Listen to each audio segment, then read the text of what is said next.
passo a passo para dar entrada no divórcio. Meu nome é Viviane Rezende, sou advogada familiarista e atuo há 5 anos com direito de família e sucessões. O passo a passo para dar entrada no divórcio consiste primeiramente em te informar a documentação que você precisa para dar entrada nesse processo. Claro que a primeira recomendação é que você procure um advogado da sua confiança.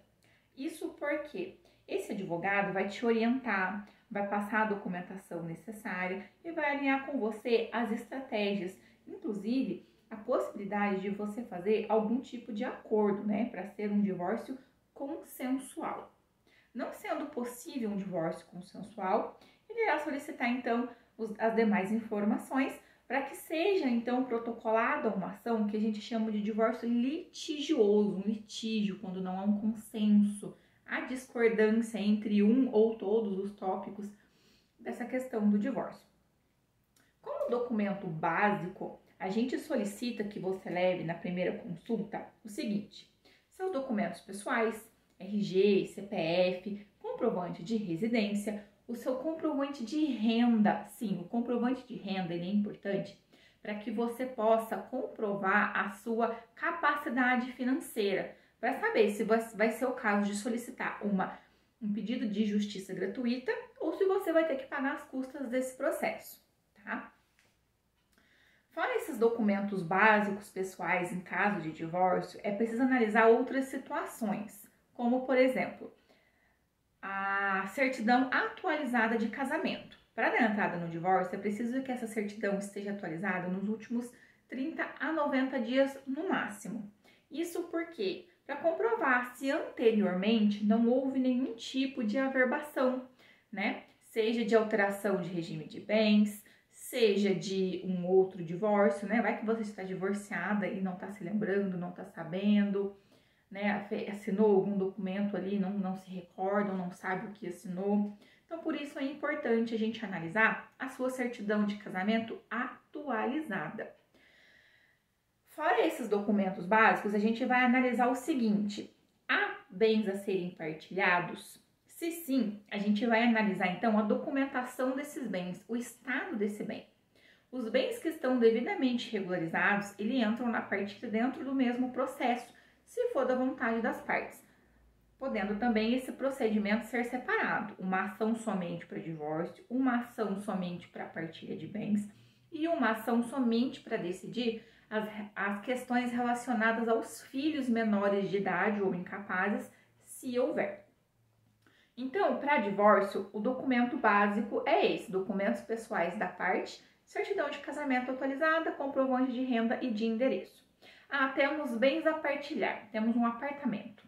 Ok, então nós vamos precisar da matrícula atualizada desse imóvel. Para quê? Para analisar se esse imóvel está devidamente registrado no nome dos cônjuges, se há algum tipo de alienação fiduciária, se esse imóvel não está financiado, para saber ali a situação atual do imóvel, tanto financeira quanto regular.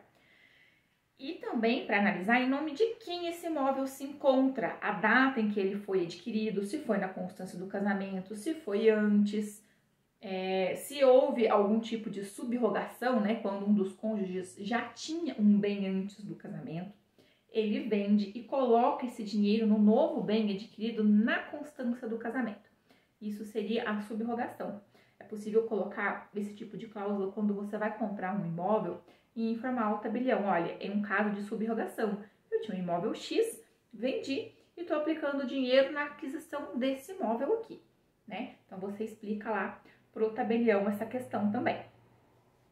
Nós temos um veículo, então a gente vai precisar do documento do veículo para analisar as mesmas questões: em nome de quem está, se tem algum tipo de financiamento, quando ele foi adquirido, transferido para a pessoa, para saber se ele entra ou não na partilha ou se parte desses bens entram na partilha. A depender dos bens adquiridos, a gente vai solicitar a documentação necessária de acordo com cada bem que você tiver.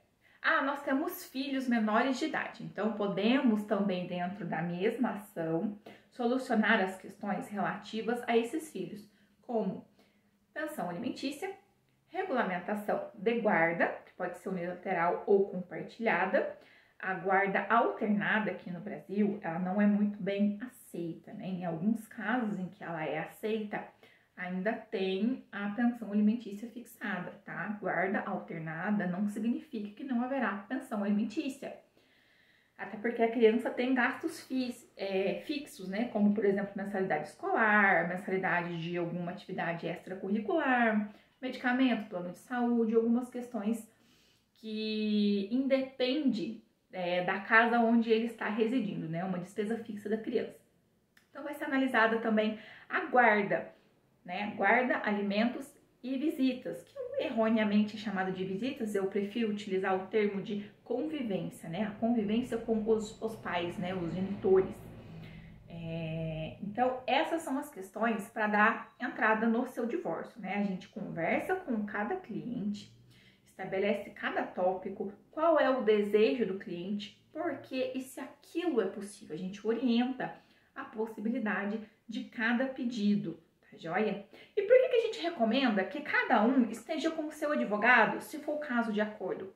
Porque se você me contrata para atuar no seu divórcio e você me leva lá as coisas que eu informei para você, para o seu cônjuge, mas ele não tá de acordo, ele não vai assinar, certo?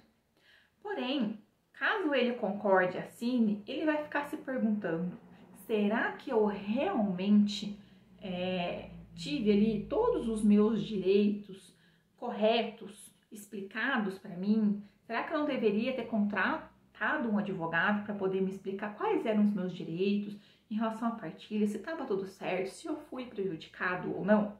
Então, para esse tipo de segurança, também é interessante.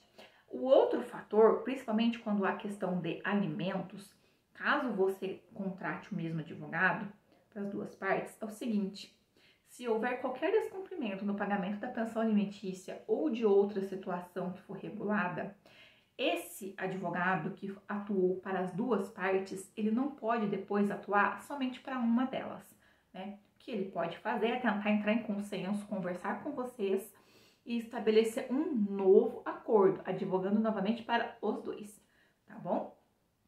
Então, esse é o passo a passo para você dar entrada no seu divórcio. A documentação necessária e a importância de você contratar um advogado para você se planejar para esse divórcio. Dá uma curtida aqui, deixa o seu joinha e compartilhe esse passo a passo com aquele seu amigo que você sabe que está para entrar no processo de divórcio.